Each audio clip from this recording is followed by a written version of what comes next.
नमस्कार दर्शकों, स्वागत है आप सभी का। दर्शकों, वीडियो को लास्ट तक जरूर देखना। दर्शकों, एक झोपड़ी के अंदर रेखा देवी नाम की एक बुजुर्ग महिला रहा करती है। रेखा देवी का एक बेटा है जिसका एक्सीडेंट के कारण एक पैर खराब हो गया था, और उसके बावजूद भी वह अपनी मां के लिए छोटी मोटी मजदूरी किया करता और उससे जो भी पैसे आया करते उन पैसों से अपनी मां का पेट पाला करता। रेखा देवी और उसके बेटे के दिन बड़ी मुश्किलों से कट रहे थे, क्योंकि उनके घर में ज्यादा कुछ नहीं था। एक छोटा सा झोपड़ा था और झोपड़ी के अंदर केवल वह खाने लायक पैसा कमाया करता और उसी से अपना गुजारा किया करता।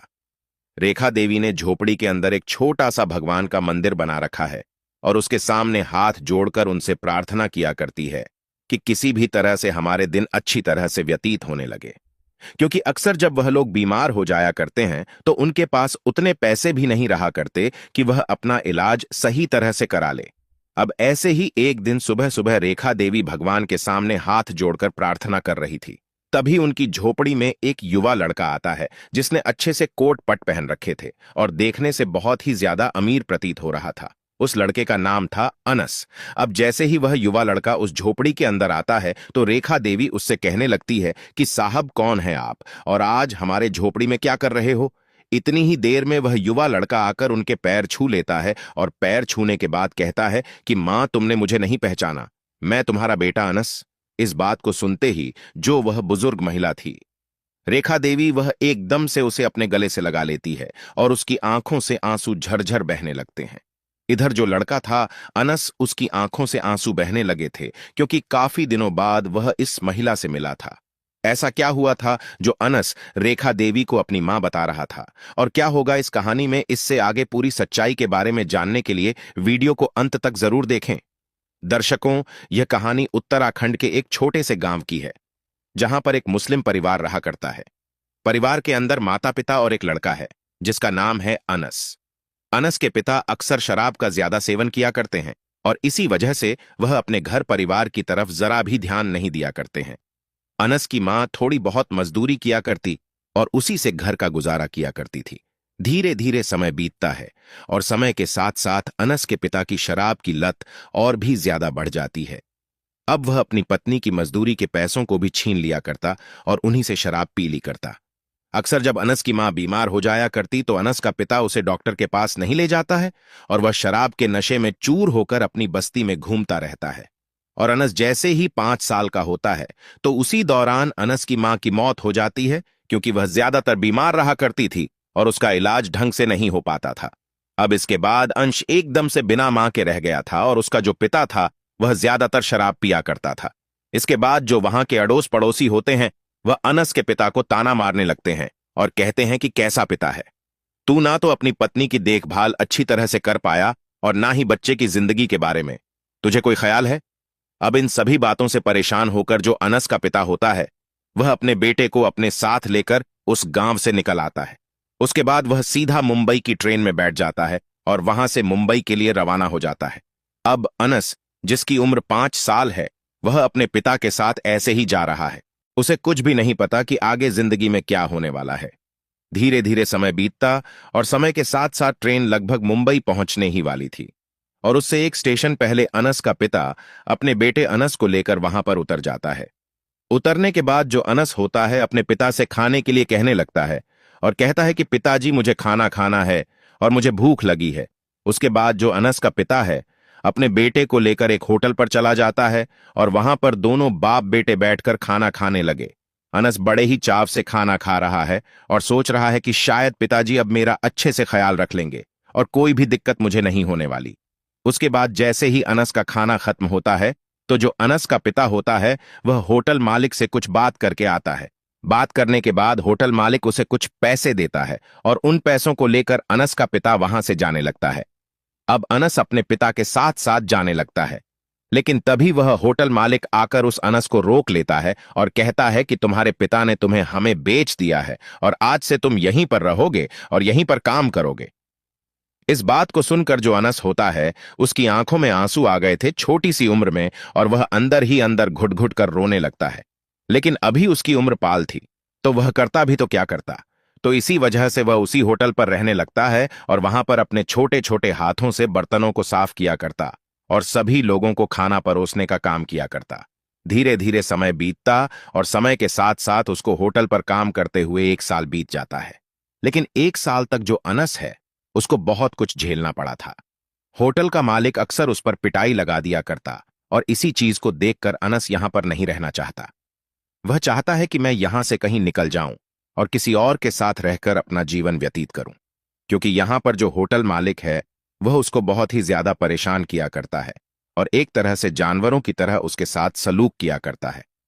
उसके जीवन में कोई भी चीज नहीं थी जो उसे खुशी दे सकती थी। केवल एक चीज को छोड़कर दिन के समय में जब उस लड़के के पास ज्यादा काम नहीं रहा करता तो वह होटल के साइड में पड़े हुए फुटपाथ पर खेलने के लिए चला जा करता और वहीं पर 2 लड़के और आ जाया करते जिनका नाम था विनोद और प्रमोद। विनोद और प्रमोद जो कि काफी ज्यादा गरीब थे और वह भी ऐसे ही घूम घूम कर इधर उधर खेला करते और उसकी हम उम्र के थे। उसके बाद में उनके साथ थोड़ी बहुत देर खेल लिया करता और वह चीज उसे सबसे ज्यादा खुशी दिया करती। अब अनस की उम्र 6 साल हो गई थी और वह उस होटल पर काम करता रहता है। धीरे धीरे उसको 6 महीने और बीत जाते हैं, यानी कि अनस अब साल का हो गया है। और एक दिन शाम को अनस को विनोद और प्रमोद के साथ खेलते हुए ज्यादा देर हो जाती है और इसी कारण से वह होटल टाइम पर नहीं पहुंच पाता है। अब यह बात जैसे ही मालिक को पता चलती है कि अभी तक अनस यहां पर नहीं आया है तो इन बर्तनों को कौन साफ करेगा, तो उसके बाद जैसे ही अनस वहां पर खेलने के बाद जाए तो होटल का मालिक उसे बुरी तरह से पीटने लगता है। थोड़ी देर तक होटल मालिक उस पर पिटाई लगाता है और पिटाई लगाने के बाद उससे कहता है कि तू यह काम कर ले वरना तेरे को बहुत पिटाई लगाऊंगा। इसके बाद अनस चुपचाप पिटाई खाकर रोज की तरह उसी काम को करने लगता है। लेकिन तभी अचानक से उसके हाथ से एक कांच का गिलास टूट जाता है और जैसे ही वह कांच का गिलास टूटता है तो अनस एकदम से बहुत ही ज्यादा चौकन्ना हो जाता है और होटल मालिक की तरफ देखने लगता है। अब होटल मालिक अपने साथ में रखे हुए डंडे को उठाता है और अनस को मारने के लिए उसकी तरफ बढ़ने लगता है। इतनी देर में जो अनस होता है वहां से एकदम भाग उठता है और भागते भागते फुटपाथ के किनारे से एक झोपड़ा दिखाई देता है तो उस झोपड़ी के अंदर वह जाकर घुस जाता है। वहां पर जाकर देखता है कि यह झोपड़ा और किसी का नहीं, उसी के उन्हीं दोस्तों का है जो दोस्त विनोद और प्रमोद उसके साथ खेला करते थे और यहां पर उनकी मां भी है। अब जैसे ही मां रेखा देवी देखती है कि एक छोटा सा लड़का साल का उसकी झोपड़ी में आ घुसा है तो उसे पूछने लगते हैं कि बेटा तू कौन है और यहां पर क्या कर रहा है। तो उसके बाद अनस एकदम से उससे कहता है कि अम्मी मेरी बहुत बुरी हालत है और मेरे पीछे होटल का मालिक मुझे पीटने के लिए भाग रहा है, तो तुम मुझे कहीं पर भी छुपा लो, मेरी जान बच जाएगी, वरना आज वह मुझे जान से मार देगा। इसके बाद जो रेखा देवी होती है अपने बच्चों के साथ उसे भी उसी बिस्तर में घुसा लेती है जहां पर उसके बच्चे आराम कर रहे थे, क्योंकि अब तक शाम हो चुकी थी और शाम के समय विनोद और प्रमोद एक कंबल के अंदर आराम कर रहे थे। सर्दियों के टाइम में तो उसी कंबल के अंदर रेखा देवी उस लड़के अनस को भी छुपा लेती है। थोड़ी देर बाद वहां पर घूमता घूमता हुआ होटल का मालिक आ जाता है और आने के बाद रेखा देवी से पूछने लगता है कि बहन जी क्या आपने एक लड़के को देखा है जो तकरीबन 6 सारे साल का होगा और वह मुझसे छुपकर इधर उधर भाग रहा है। उस होटल मालिक के हाथ में एक डंडा था और उसकी आंखों में उसके लिए क्रोध साफ साफ दिखाई दे रहा था। तो एकदम से जो रेखा देवी है उससे कह देती है कि नहीं, यहां पर नहीं आया है और आप उसको कहीं और जगह ढूंढो। इसके बाद जो होटल मालिक है उस कंबल की तरफ इशारा करता है और कहता है कि इसमें कौन है बहन जी। तो वह कहती है कि इसमें मेरे बच्चे हैं जो कि आराम कर रहे हैं, दिन भर स्कूल में रहते हैं और उसके बाद थोड़ा बहुत काम करते हैं, तो अभी उनके आराम का समय है, इनको सोने दो। उसके बाद जो होटल मालिक होता है वहां से वापस चला जाता है और इधर उधर अनस को ढूंढ रहता है। इसके बाद रेखा देवी अनस को कंबल से निकालती है। साथ में विनोद और प्रमोद भी खड़ा हो गए थे और विनोद और प्रमोद को अनस के बारे में सारी की सारी जानकारी थी, क्योंकि जब वह सभी एक साथ खेला कूदा करते थे तो उस टाइम पर अनस ने विनोद और प्रमोद को पूरी की पूरी बात बता दी थी। उसके बाद वह अपनी मां रेखा देवी से अनस के बारे में पूरी बात बता देते हैं और कहते हैं कि मांझी इसका पिता इसे कुछ पैसों के लिए उस होटल पर बेच गया है और उसके बाद यह होटल का मालिक इसको बार बार पीटा करता है और इससे काम करवाया करता है। इस बात को सुनकर जो रेखा देवी होती है उसकी आंखों में आंसू आ जाते हैं, क्योंकि अनस के चेहरे पर मासूमियत साफ साफ झलक रही थी और वह एक मासूम सा फूल सा बच्चा था जिसके ऊपर ढेर सारे जुल्म किए गए थे। इसके बाद जो रेखा देवी होती है वह उससे पूछती है कि बेटा तूने खाना खाया तो जो अनस है वह ना में सर हिलाता है और कहता है कि मां अभी तक मैंने खाना नहीं खाया। उसके बाद रेखा दे उसके लिए उसी झोपड़े के अंदर से थोड़ा सा खाना लाती है जो उसके बच्चों से बच गया था। उसके बाद में उस खाने को अपने हाथ से अनस को खिलाती है। अब अनस जैसे ही रेखा देवी के हाथ से खाना खाता है तो एकदम से उसकी आंखों से आंसू टपकने लगते हैं। अब बच्चे को रोता हुआ देखकर जो रेखा देवी है उसकी भी आंखों में आंसू आ जाते हैं और वह उसके आंसुओं को पोंछ हुए कहती है कि बेटा कैसी भी चिंता मत करो और तुम्हें आज से कोई भी परेशानी का सामना नहीं करना पड़ेगा। इसके बाद अनस खाना खाता है और खाना खाने के बाद कहने लगता है कि क्या मैं आपको अम्मी ही बुला सकता हूं? मैं चाहता हूं कि मेरी कोई अम्मी हो।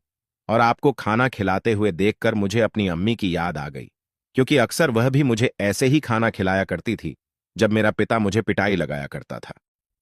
इसके बाद रेखा देवी उससे कहती है कि बेटा कोई बात नहीं, 2 बच्चे मेरे हैं और एक तुझे भी मैं पाल लूंगी और कैसी भी कोई परेशानी नहीं होने दूंगी।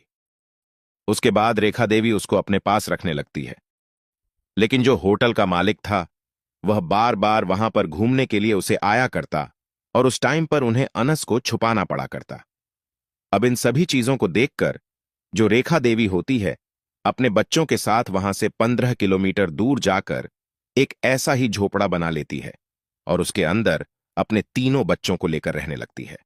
अनस उनके साथ खेला कूदा करता और साथ में जो रेखा देवी होती है अपने तीनों बच्चों का एडमिशन एक एनजीओ में करा देती है, क्योंकि जहां पर देवी के बच्चे रहा करते थे वहां पर पहले भी एक एनजीओ में पढ़ा करते थे, तो उसी एनजीओ की ब्रांच वहां पर भी थी।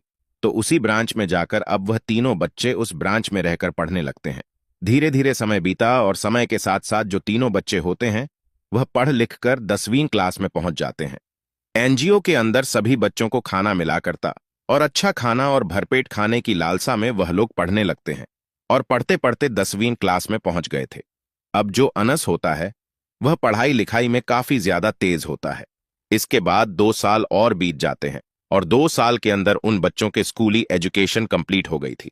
लेकिन जो अनस था वह पढ़ने लिखने में काफी ज्यादा होशियार था, तो इसी वजह से वह आगे की पढ़ाई करना चाहता है। और एक शाम जब वह सभी बच्चे अपनी मां के पास बैठे हुए थे तो वह अपनी मां से कहने लगता है कि मां, मैं आगे की पढ़ाई करना चाहता हूं और पढ़ लिखकर किसी सरकारी नौकरी में लगना चाहता हूं ताकि हमारा जीवन भी अच्छी तरह से व्यतीत होने लगे। अब इसके बाद जो रेखा देवी होती है वह उसे कह देती है कि ठीक है बेटा, अगर ऐसी बात है तो तू बेशक से जाकर अपनी पढ़ाई लिखाई कर सकता है और जैसी भी मदद तुझे हमसे चाहिए तो हमें बता देना, हम तेरी पढ़ाई लिखाई करवा देंगे। क्योंकि जहां पर यह एनजीओ था यहां पर दूर दूर तक कोई भी कॉलेज नहीं था, तो इसी वजह से जो अनस होता है उसे थोड़ी दूर जाकर रहना पड़ता है। वहां पर जाकर वह एक पीजी लेता है और उस पीजी के अंदर रहने लगता है। पढ़ाई भी किया करता और साथ में कुछ मेहनत मजदूरी भी किया करता ताकि वह अपना खर्चा खुद से निकाल सके। इसी तरह से वह अपनी ग्रेजुएशन को कंप्लीट करता है और ग्रेजुएशन कंप्लीट करने के बाद उसी पीजी में रहकर अपनी आगे की पढ़ाई करने लगता है। वह सरकारी नौकरी को प्राप्त करना चाहता है, तो इसके बाद वह गवर्नमेंट जॉब के फॉर्म अप्लाई करने लगता है। धीरे धीरे ग्रेजुएशन किए हुए लगभग उसको 2 साल बीतते हैं और 2 साल के अंदर उसकी मेहनत रन लाती है और वह एक सर नौकरी में लग जाता है। दोस्तों, वह एक सरकारी बैंक के अंदर मैनेजर लग गया था। अब यह बात जैसे ही अनस को पता चलती है कि वह मैनेजर बन गया है तो एकदम से बड़ा ही खुश होता है और इस खुशी को अपनी मां के साथ शेयर करना चाहता है।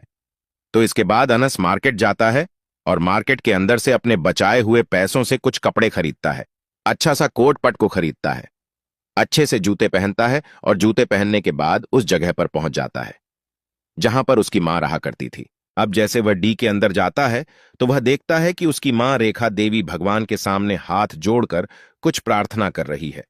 अब जैसे ही मां प्रार्थना करने के बाद पीछे की तरफ मुड़ती है तो वह देखती है कि एकदम से उसके सामने एक युवा लड़का खड़ा हुआ है जिसने अच्छे खासे कपड़े पहन रखे हैं और उसके चेहरे पर दाढ़ी भी है।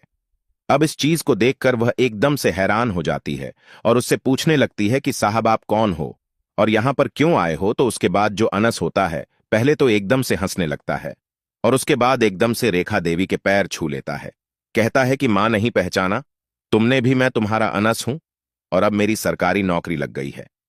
अब इस नाम को जैसे ही रेखा देवी सुनती है तो एकदम से उसकी आंखों से आंसू निकलने लगते हैं और वह झट से अपने बेटे अनस को गले से लगा लेती है और गले से लगाकर फूट फूट कर रोने लगती है। इधर जो अनस था वह भी अपनी मां की ऐसी हालत को देखकर एकदम से फूट फूट कर रोने लगता है और अपनी मां को गले से लगा लेता है।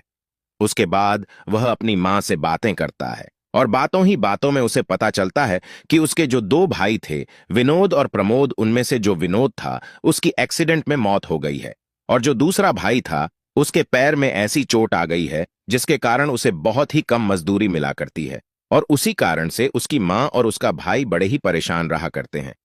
इन सभी बातों को सुनकर जो अनस होता है वह फूट फूट कर रोने लगता है और अपनी मां से कहता है कि मां, अब बहुत हुआ, तुमने यहां पर टाइम बहुत ही ज्यादा व्यतीत कर लिया।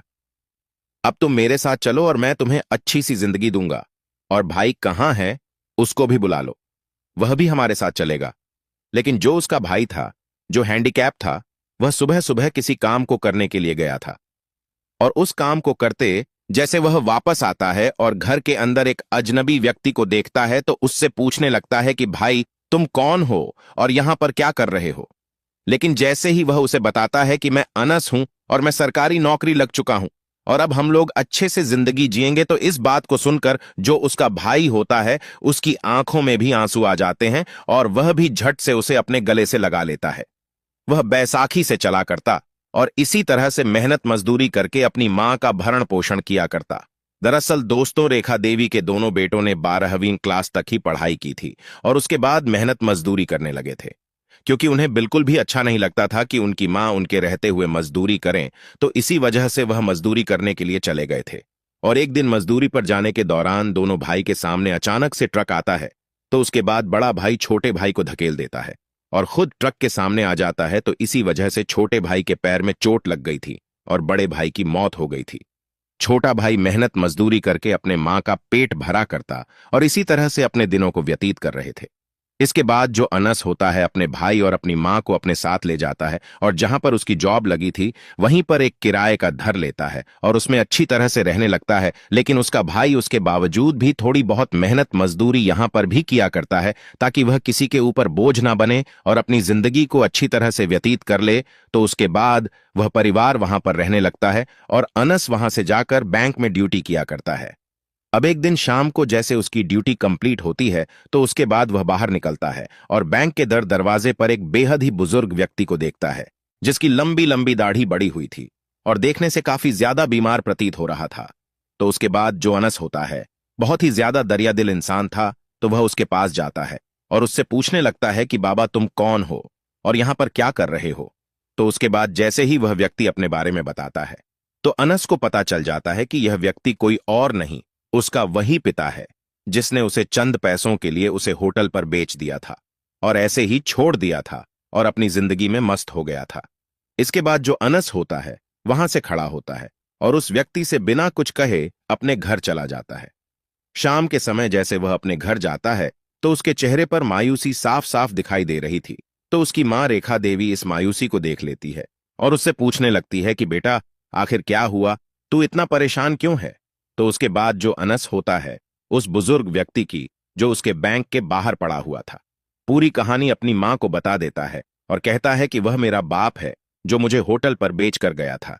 इस बात को सुनने के बाद जो उसकी मां होती है रेखा देवी उसे कहती है कि बेटा, अगर ऐसी बात है तो तू उसे ऐसा कर किसी अच्छे से हॉस्पिटल में दिखा दे और उसका इलाज करवा दे।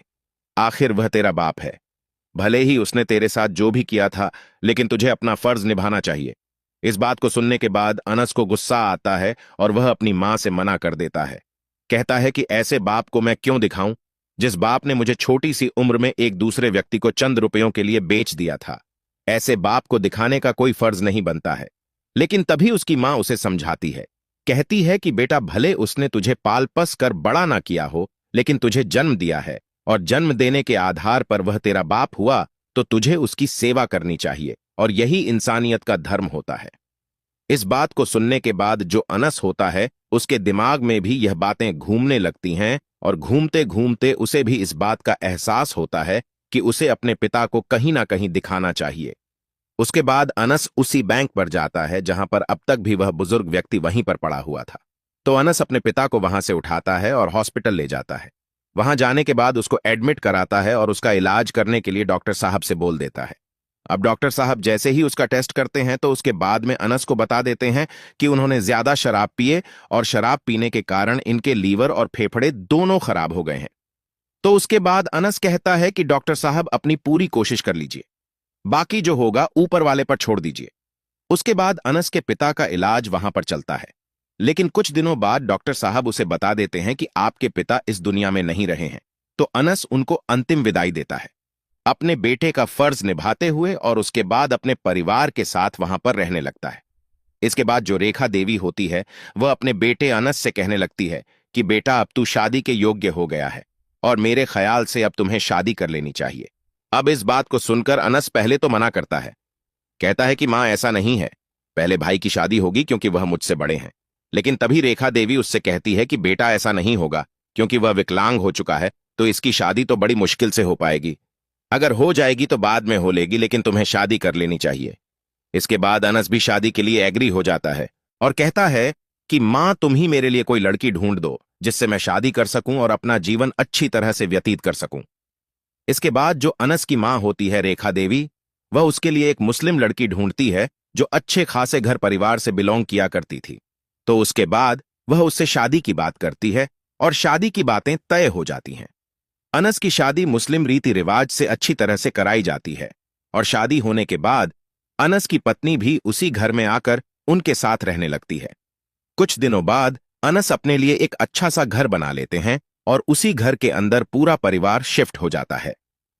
घर के एक कमरे में अनस की मां पूजा पाठ किया करती है और दूसरे कमरे में अनस की पत्नी नमाज पढ़ा करती है, और इसी तरह से परिवार गुलदस्ते की तरह खिलखिला रहता है। फिलहाल अनस के 2 बच्चे हैं जो काफी ज्यादा बड़े हो चुके हैं और अच्छे से पढ़ाई लिखाई कर रहे हैं। अंश की मां बुजुर्ग होने के कारण उनकी मौत हो गई है और उनका जो हैंडीकैप्ड भाई था वह भी उनके साथ ही रहा करता है। अभी तक उसकी कोई भी शादी नहीं हुई है, लेकिन जो अनस है वह अच्छे से उसका देखभाल किया करता है। तो दोस्तों, यह थी कहानी एक लड़के की जिसके पिता ने कुछ पैसों के लिए उसे होटल पर बेच दिया था, लेकिन बाद में उसने अपनी जिंदगी को कुछ इस तरह से जिया और जिंदगी में एक नई मिसाल कायम कर दी। दर्शकों, यह कहानी आप सबको कैसी लगी कमेंट बॉक्स में जरूर बताएं। साथ हमारे चैनल को सब्सक्राइब जरूर करें। दर्शकों, मिलते हैं अगली वीडियो के साथ। तब तक के लिए आप सभी दर्शकों का तहे दिल से धन्यवाद।